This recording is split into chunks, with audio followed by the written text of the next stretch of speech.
আপনি কি কখনো ভেবেছেন এই রোজাটা আমাদের উপর কখন আর কেন ফরজ হলো?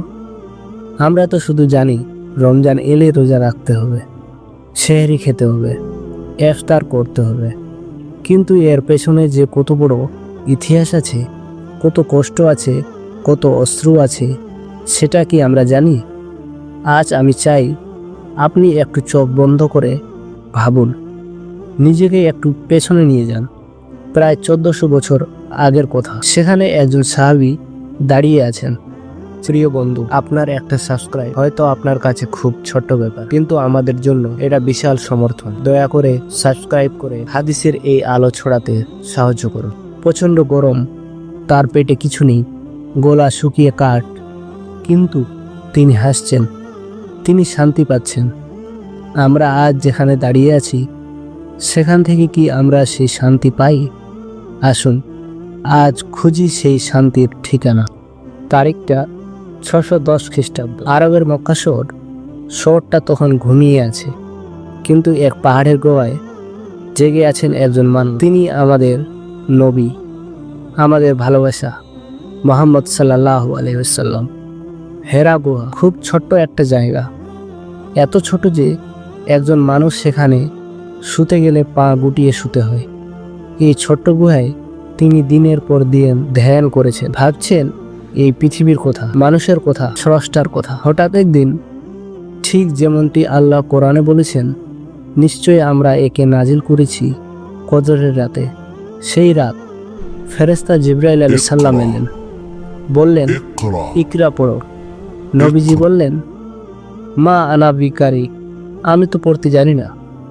জিবরাইল আলাইহিস সালাম তাকে জড়িয়ে ধরলেন খুব শক্ত করে, তারপর আবার বললেন, পড়ো। নবীজি আবার বললেন, আমি পড়তে জানি না। আবার জড়িয়ে ধরলেন তৃতীয়বার। এরপর শুরু হলো সেই বিখ্যাত আয়াত, পড়ো তোমার রবের নামে যিনি সৃষ্টি করেছেন। ভাবুন তো সেই মুহূর্তটা কেমন ছিল। একটি অন্ধকার গুহা, হঠাৎ আলো, ফেরেশতার আগমন, প্রথম ওহী। নবীজির হৃদয় কাঁপছে। তিনি দৌড়ে বাড়ি গেলেন, বললেন, খাদিজা আমাকে চাদর দিয়ে ঢেকে দাও। এই ঘটনা থেকে রমজানের সম্পর্ক কি? সেই রাতটি ছিল রমজানের একটি রাত। যে মাসে কোরআন নাজিল হলো সেটাই রমজান, কিন্তু লক্ষণীয় বিষয় হলো তখনও রোজা আসেনি। আল্লাহ তাআলা ধৈর্য ধরে মানুষের মন তৈরি করছিলেন। তিনি জানতেন সামনে কঠিন সময় আসছে, সেই সময় টিকে থাকতে হলে শক্ত মন চাই, আর সেই শক্তি দিচ্ছেন তিনি ধীরে ধীরে। এরপর নবীজি মানুষকে ইসলামের দাওয়াত দিতে শুরু করলেন, প্রথমে গোপনে, তারপর প্রকাশ্য। কিন্তু মক্কার বড় বড় নেতারা এই দাওয়াতে খুশি হলো না। কেন ভাবুন তো। আবু জেহেলের মতো লোকেরা কি ভেবেছিল? তারা বলল, মুহাম্মদ বলছে আমাদের পূর্বপুরুষরা ভুল পথে ছিল, আর সে বলছে আমাদের দেবদেবী মিথ্যা। এটা কি করে হয়? শুরু হলো অত্যাচার। এখন আমি চাই আপনি একটু ভাবুন, আপনার যদি কেউ বলে আপনি আপনার ধর্ম ছেড়ে দিন, আমরা আপনাকে চাকরি দেব, আপনি কি করবেন?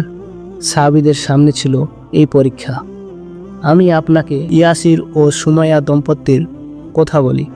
খুব সাধারণ মানুষ, খুব গরিব, কিন্তু ঈমানে পরিপূর্ণ। মক্কার কাফিররা তাদের ধরে আনলো, মরুভূমির প্রচণ্ড রোদে ফেলে রাখলো, গরম বালির উপর শুয়ে রাখলো, তাদের বুকে বড় বড় পাথর চাপিয়ে দিল।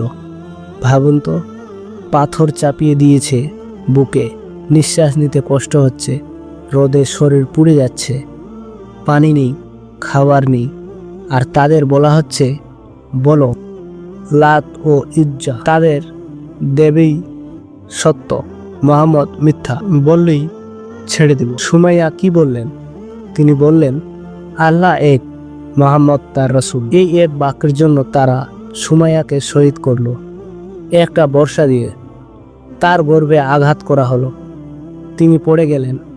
এইভাবে ইসলামের প্রথম শহীদ হলেন একজন নারী, একজন মা। আপনি কি পারবেন এত কষ্ট সহ্য করতে? আমরা তো একটু জ্বর এলেই আরাম করতে চাই, একটু মাথা ব্যথা হলেই কাজ বন্ধ করে দিই, আর তারা মৃত্যুর মুখেও ঈমান ছাড়েননি। আরও এক ঘটনা বলি, বেলাল রাদিয়াল্লাহু আনহু একজন কালো কৃতদাস, তার ওপর অত্যাচার চালালো উমাইয়া ইবনে খালব। মরুভূমির প্রচণ্ড গরমে তাকে শুয়ে রাখা হতো, তার বুকে বিশাল বড় পাথর চাপিয়ে দেওয়া হতো। বলা হতো, বলো মুহাম্মদকে অস্বীকার করো, বিশ্বাস করো। বেলাল কি বলতেন? তিনি শুধু বলতেন, আল্লাহ এক, আল্লাহ এক। এই সময় কি রোজা ছিল? না, তখনও রোজা আসেনি, কারণ তাদেরকে টিকে থাকাই ছিল দায়। প্রতিদিন মৃত্যুর মুখোমুখি হওয়া, তবুও তারা ঈমান ছাড়েননি। এখন ভাবুন, আমরা কি পারতাম? আমাদের অবস্থা কি? সামান্য কথা শুনলে আমরা রাগ করি, কেউ কিছু বললে আমরা মন খারাপ করি, আর তারা প্রাণ দিয়েও ঈমান ছাড়েননি। আল্লাহ তাদের পরীক্ষা নিচ্ছিলেন, শক্ত করছিলেন, কারণ তিনি জানতেন সামনে আরও কঠিন সময় আসছে। দীর্ঘ 13 বছর পর মক্কায় কষ্ট সহ্য করলেন সাহাবীরা। কেউ মারা গেলেন, কেউ দেশ ছাড়লেন। অবশেষে আল্লাহর হুকুম এলো, হিজরত করো, মদিনায় চলে যাও। এখন মদিনার কথা বলি। মদিনা তখন ইয়াসরিব নামে পরিচিত। সেখানে আউস ও খাজরাজ নামে দুটি গোত্র ছিল। তারা সবসময় লড়াই করত, কিন্তু নবীজি সেখানে পৌঁছে তাদের মধ্যে ভ্রাতৃত্ব প্রতিষ্ঠা করলেন। সবচেয়ে সুন্দর দৃশ্য দেখুন, মুহাজিররা এলেন মক্কা থেকে। তারা সবকিছু ফেলে এসেছেন, বাড়ি, জমি, সম্পদ সব এসেছেন শুধু ঈমান নিয়ে। আর আনসাররা মানে মদিনার মুসলমানরা তাদের বুক টান করে নিলেন, বললেন, আমাদের যা কিছু আছে তা তোমাদের সঙ্গে ভাগ করে নেব। আমাদের অর্ধেক বাড়ি তোমাদের জন্য, অর্ধেক সম্পদ তোমাদের জন্য। এ কি ভালোবাসা!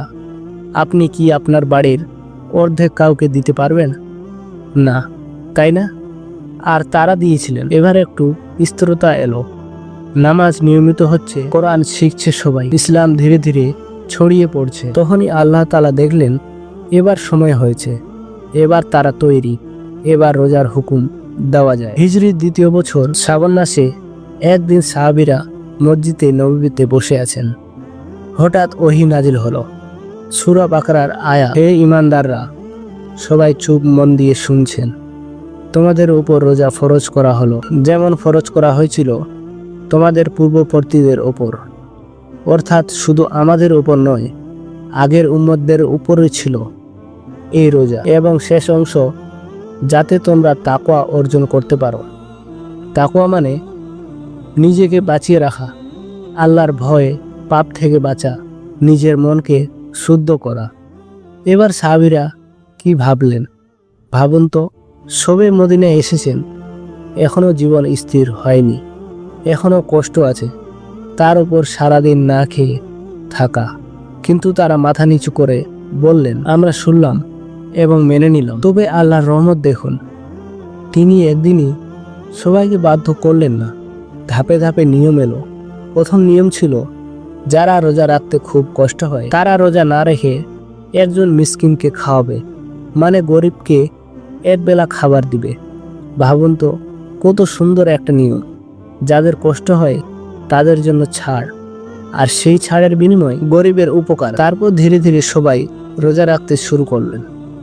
অসুস্থ আর মুসাফিরদের জন্য ছাড় রাখা হলো, পরে তারা কাজা করে নেবে। এবার সেই প্রথম রমজানের কথা বলি। মদিনায় 2য় হিজরির রমজান।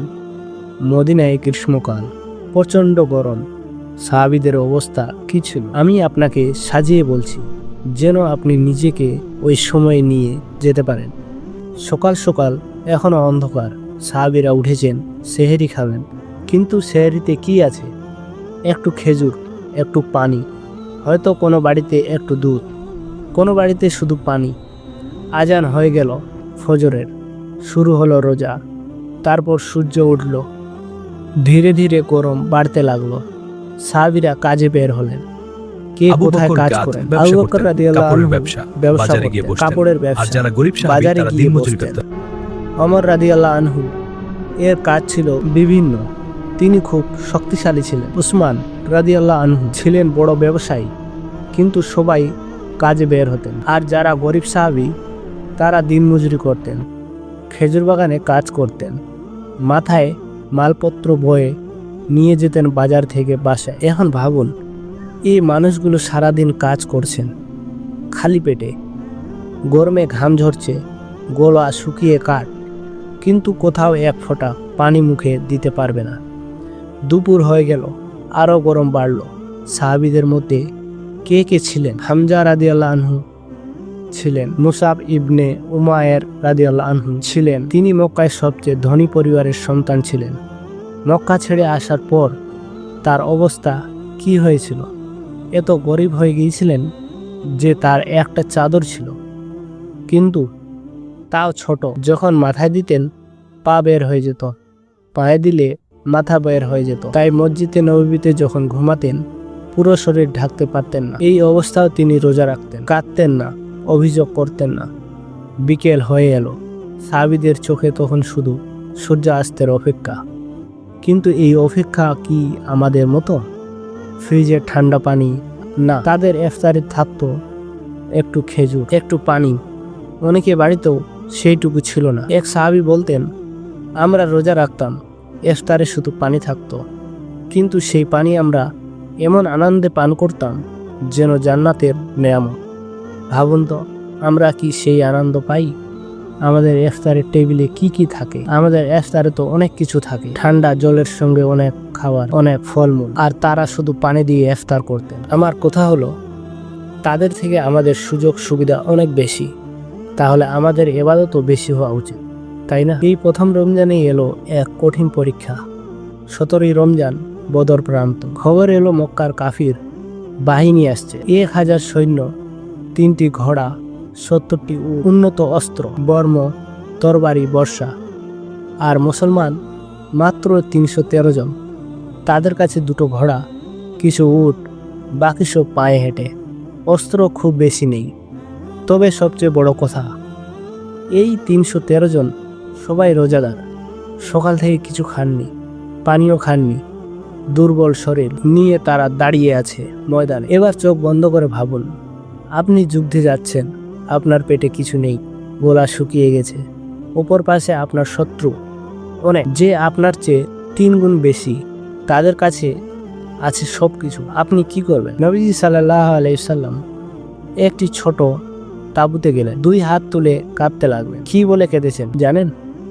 তিনি বলেছেন, হে আল্লাহ, তুমি যদি আজ এই দলটাকে ধ্বংস করো, তাহলে জমিনে আর কখনো তোমার ইবাদত হবে না। এ কি আকুলতা! নবী নিজে কাঁদছেন, সাহাবীরাও কেঁদে ফেললেন। আবু বকর রাদিয়াল্লাহু আনহু এসে বললেন, ইয়া রাসূলুল্লাহ, আপনার কান্না অনেক হয়ে গেছে, আল্লাহ তার ওয়াদা পূরণ করবেন।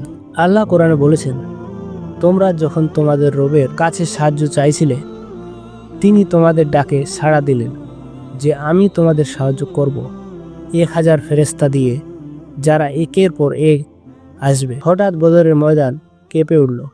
ফেরেশতারা নেমে এলেন। তাদের চেহারা দেখে কাফিররা ভয়ে পালাতে লাগলো। মাত্র 313 জন রোজাদার সেদিন 1000 কাফিরকে পরাজিত করলেন। 70 জন কাফির নিহত হলো, 70 জন বন্দী হলো। মুসলমানদের মধ্যে মাত্র 14 জন শহীদ হলেন। এটা কিভাবে সম্ভব হলো? শুধু ইমানের জোরে, আল্লাহর ওপর ভরসার জোরে। আর এই ইমানটা আরো শক্তিশালী করেছিল তাদের রোজা। তারা নিজেদের দুর্বলতা আল্লাহর কাছে সোপর্দ করে দিয়েছিলেন, আর আল্লাহ তাদের শক্তি দিয়েছিলেন। এবার আসি আমাদের কোথায়। সাহাবীদের জীবনে রোজা ছিল কঠিন, খাবার ছিল না, সুযোগ সুবিধা ছিল না, কিন্তু তারা রোজা রেখে ইতিহাস বদলে দিয়েছেন। আমরা সকালে সেহরি খাই, পেট ভরে খাই, দামি দামি ফল খাই, তারপর ঘুমাই, তারপর ইফতারে থাকে নানা পদের বাহার, এত এত খাবার যে খেয়ে শেষ করতে পারে না। তারপর গিয়ে তারাবি নামাজ পড়ি, তারপর আবার খাই। কিন্তু প্রশ্ন হলো, আমাদের রোজা কি সাহাবীদের রোজার মতো? আমরা কি আল্লাহর কাছে সেই ভালোবাসা পাই? আমরা কি জান্নাতের সেই শান্তি পাই? আর একটা কথা, আমাদের পাশে কত মানুষ আছে যাদের ইফতারিতে শুধু এক টুকরো রুটি থাকে। কত শিশু আছে যাদের সেহরিতে কিছুই জোটে না। আমরা কি তাদের কথা ভাবি? রোজার মানে শুধু না খাওয়া না, রোজার মানে ওই গরিবদের কষ্ট বোঝা, যে সারাদিন না খেতে পেরেছে, তার জন্য কিছু করা। রোজা শেখায় আমাদের সহমর্মিতা। আরও একটা বিষয়, আমরা কি শুধু পেটের রোজা রাখি, নাকি অঙ্গ প্রত্যঙ্গেরও রোজা রাখি? চোখ দিয়ে কি খারাপ কিছু দেখি? কান দিয়ে কি কারো পেছনে কথা শুনি? জিভ দিয়ে কি মিথ্যা বলি? গীবত করি, এগুলো তো রোজা ভঙ্গ করে না, কিন্তু সওয়াব নষ্ট করে দেয়। সাহাবীরা রোজা রাখলে তাদের চরিত্র বদলে যেত। তারা আরও বেশি দয়ালু হতেন, আরও বেশি উদার হতেন। আমাদের কি হয়? আমরা রোজা রেখেও রাগ করি, রোজা রেখেও অন্যদের কষ্ট দিই। আজকে যখন আমরা কথা বললাম সাহাবীদের সেই কঠিন সময়ে কথা, যখন রোজা প্রথম ফরজ হলো, যখন সাহাবীরা খালি পেটে যুদ্ধ করেছেন, যখন তারা ক্ষুধা তৃষ্ণা সহ্য করে ইতিহাস বদলে দিয়েছেন, তাদের কষ্টের তুলনায় আমাদের কষ্ট কিছুই না। আমাদের কাছে সব সুযোগ সুবিধা আছে, তারপরও আমরা অভিযোগ করি গরমে খুব কষ্ট হচ্ছে, ইফতারি করতে দেরি হয়ে গেল, সেহরিতে ভালো কিছু নেই। আসুন এই রমজানে আমরা একটু বদলানোর চেষ্টা করি, সাহাবীদের জীবন থেকে শিক্ষা নিই, তাদের ধৈর্য, তাদের ঈমান, তাদের আল্লাহর উপর ভরসা, এই গুণগুলো নিজের মধ্যে আনার চেষ্টা করি। আর হ্যাঁ, আমাদের চারপাশের গরিব মানুষের কথা ভাবি, যারা সারাদিন না খেয়ে থাকে, তাদের পাশে দাঁড়াই, কারণ রোজার মূল শিক্ষাই হলো গরিবের কষ্ট বোঝা। আল্লাহ আমাদের সবাইকে এই রমজানের বরকত দান করুন, আমাদের রোজা কবুল করুন, আর আমাদের ভেতর থেকে সব খারাপ অভ্যাস দূর করে দিন। আমিন। ভিডিওটি ভালো লেগে থাকলে শেয়ার করুন, হয়তো আপনার শেয়ারে কারো জীবন বদলে যেতে পারে। আর সঙ্গে চ্যানেলটা সাবস্ক্রাইব করে দিন, আর পাশের বেল আইকনটি চাপ দিন, যেন এর পরে ভিডিও আপনার কাছে সরাসরি পৌঁছে যায়।